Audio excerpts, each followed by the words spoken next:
Everyone in a white hat. So, welcome on to William. That's our boat, and this is the Dudley Canal and Tunnel Trust, so the likelihood is we're probably going on a tunnel tour.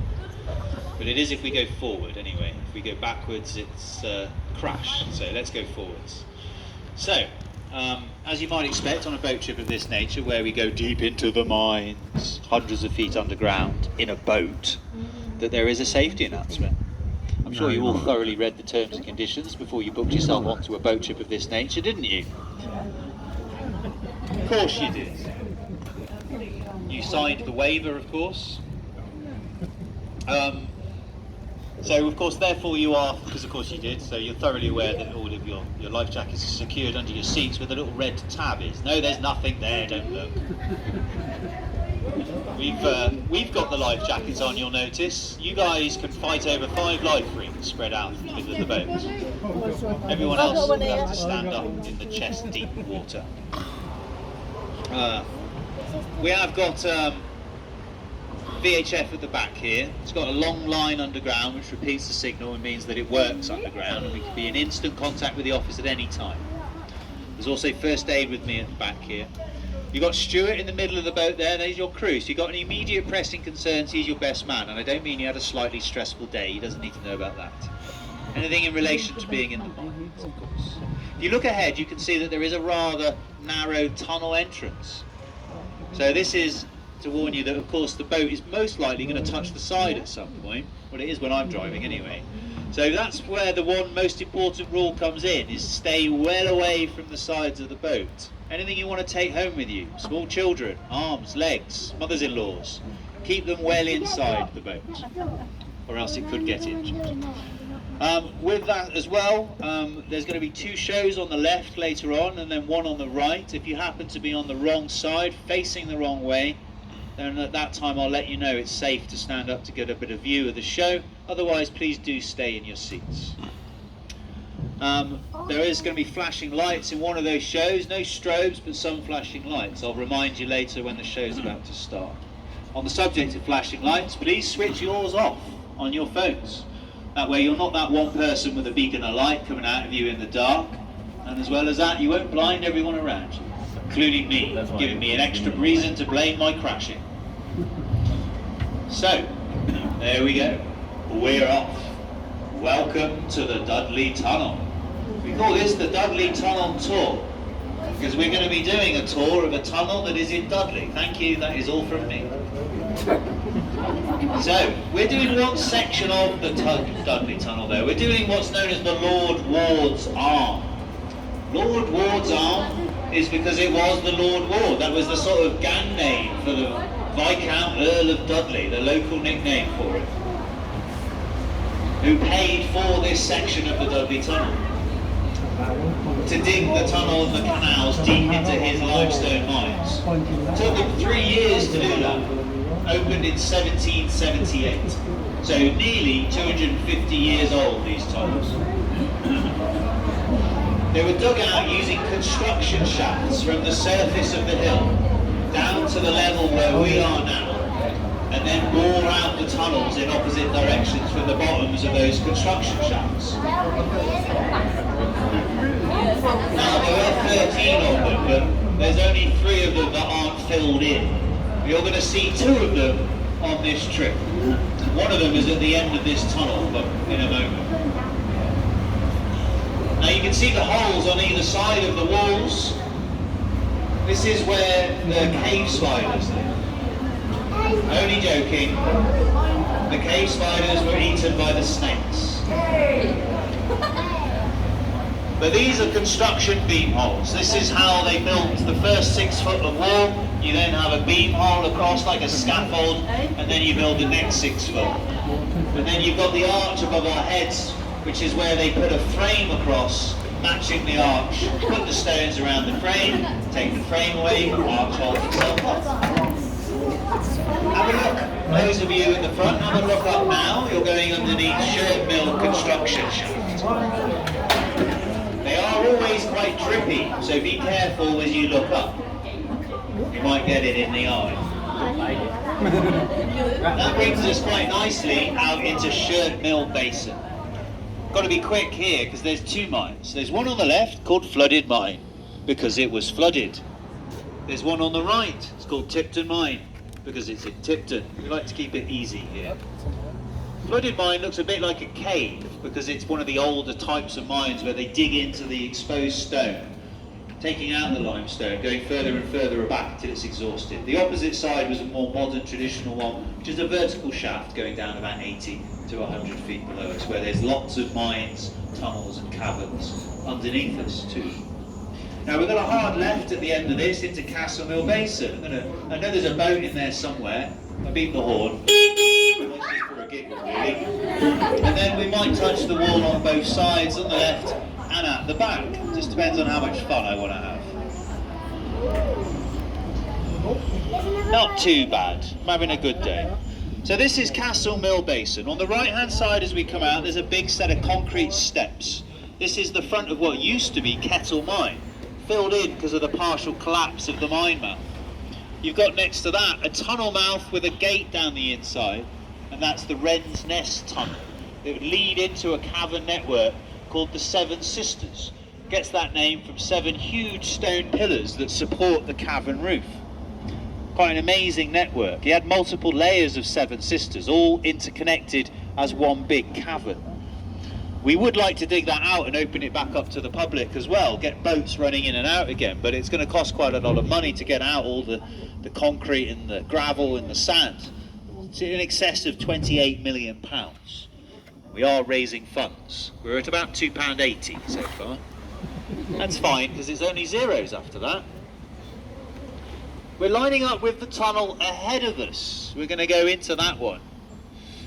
So to the right hand side of that is the other continuation of the tunnel. So the boats would have come in as we did originally, but then gone down the right hand side. That one wouldn't have been there. This one was open much later. So we'll be coming out of that one later on. Oh, well, we hope anyway. So let's go into what we call the 89 tunnel because it was constructed in 1989. This is modern tunnel construction, but it's egg box construction then sprayed with concrete, which is where it gets the other name, the Waffle Tunnel. Although it doesn't matter how much strawberries and cream you add to it, it would definitely still taste like concrete. It is a short section of tunnel, which then ends rather quickly, and you're into a section that is a bit more kind of what you expect a mine tunnel to look like, perhaps. It's more, I don't know, tunnelly, or rocky, or rough. So this is actually where they discovered a limestone fault as they were digging out the modern tunnel. And it exposed, by digging out the softer limestone, they exposed the fault line that you see above our heads. So this is 2 faces of rock pressing up against each other, supporting themselves. So it's actually very strong. It doesn't need any additional support like the Waffle Tunnel that we came through at first. And it's sprayed with the concrete as well, but that's not to give it any strength. That's just to stop small pieces from falling away. Helps to insulate it. Now there is actually ahead of us what looks almost like a huge rib cage that we've just dug straight through. It is really, well, it acts like a bit like a rib cage, but it's a big steel spring that goes all the way around the tunnel, designed to bend and flex in the event of any movement, which you'll be very pleased to hear that it did very well in September 2002 with the last big quake at 4.4 on the Richter scale. It was quite big for the UK. The next day, after a mine inspection, they were able to open up and offer tickets for sale. Not anybody would buy one, though. Can't really blame them.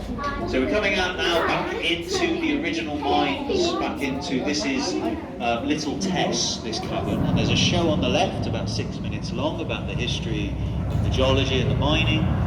Enjoy the show. If you're on the right hand side, you're welcome to stand to get a better view.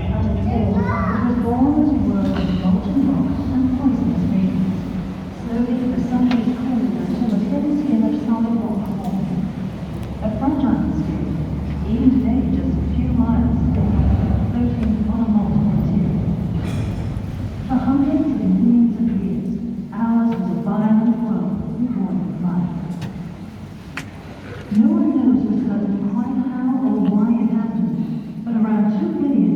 in a warm, shallow pool, a tiny, single-celled creature developed.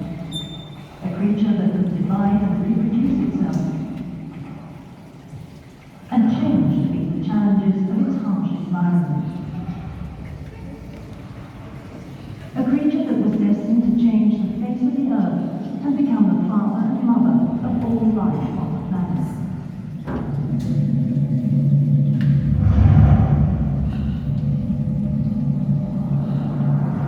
Millions of years later, the Dudley area was a shallow tropical sea, and from that single-celled creature had evolved a wide variety of life forms: trilobites, shellfish, sea lilies, and giant prawns.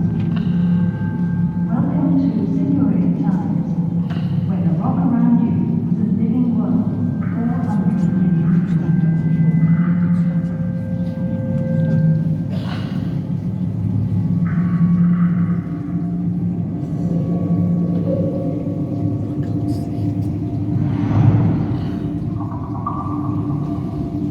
These creatures died, their remains sank to the bottom of the sea and were entombed in the mud.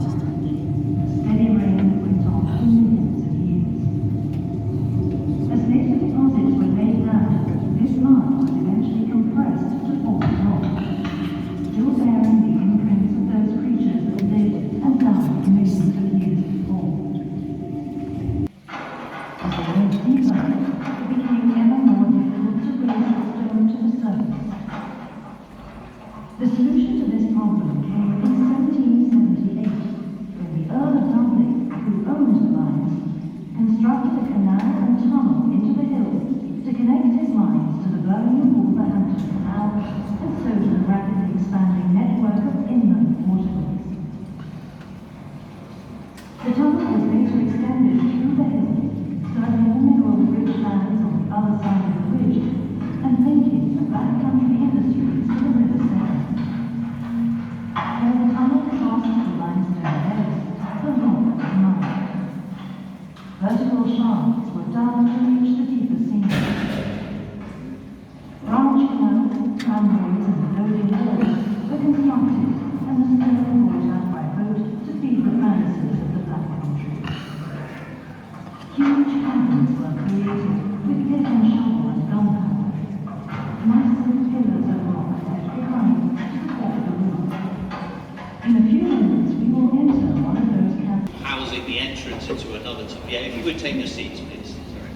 And this is the entrance originally into another cavern called Dark Cavern.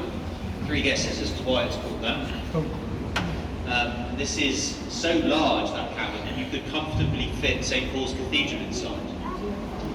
It was, when the mining finished, it was turned into an exhibition cavern, where they built in a performance area, gas lighting, on 144 steps, so you could walk in or out from the outside. This is where it gets the other name, the 144. So you can arrive by boat or on by foot.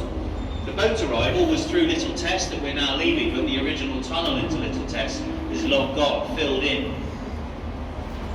Now we're moving ahead into a section of tunnel that wasn't originally flooded, so the boats only came in as far as Little Test. This is Rock Tunnel, and it was a minecart and a track system. And it was children that were employed in this section. There were children in the mines, boys from the ages of 9 normally, girls as well from the ages of 12. Sometimes though as young as 5 or 7, or young as 7 and even 5 years old. On the right hand side, there are 2 big calcite deposits. This is calcite that comes out of the limestone. This is one of the main parts of the limestone.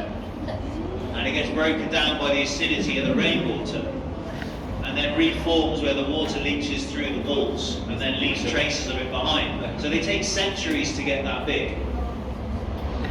So it is quite a drippy tunnel, which is why there's so much calcite, and why I slowed right down, so you could really experience it.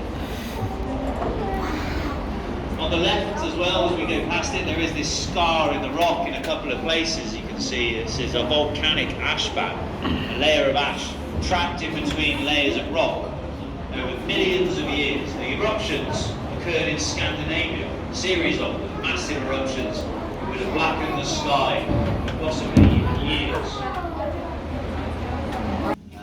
the show. Once again, the same applies. If you're on the right hand side, you'll be welcome to stand to get a better view, but wait until the lights come up a bit, and also be sure of your footing, because I will continue manoeuvring for a minute or two. Enjoy the show.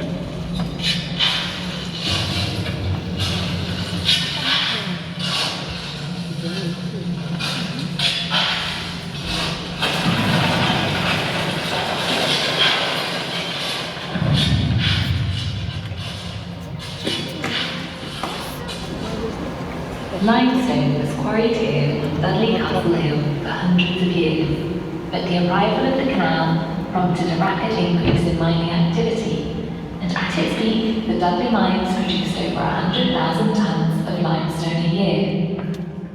The extraction of the stone left behind a network of vast caverns, which became an attraction for scientists, engineers, and visiting dignitaries from abroad. The Dudley Caverns have also played an important. The caverns were open to the public. Gas lighting was installed, cars laid out, and a bandstand constructed. Many fetes and concerts were held in these mines, with entertainment provided by orchestras, choirs, and military bands. Coloured flares were ignited, and demonstrations of blasting were carried out. Those events were perhaps a forerunner of today's classical spectacular concerts. And although some of the mines were accessible from the surface, many visitors came by canal boat, just as you have today. Since those times, technology has moved on, and we no longer have to risk the dangers of gas and gunpowder to provide light and sound. But imagine for a moment the awe and amazement of those early visitors as we present our modern interpretation of those events nearly 200 years ago.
hole where the lights can't quite get in there. This is wasn't there this morning.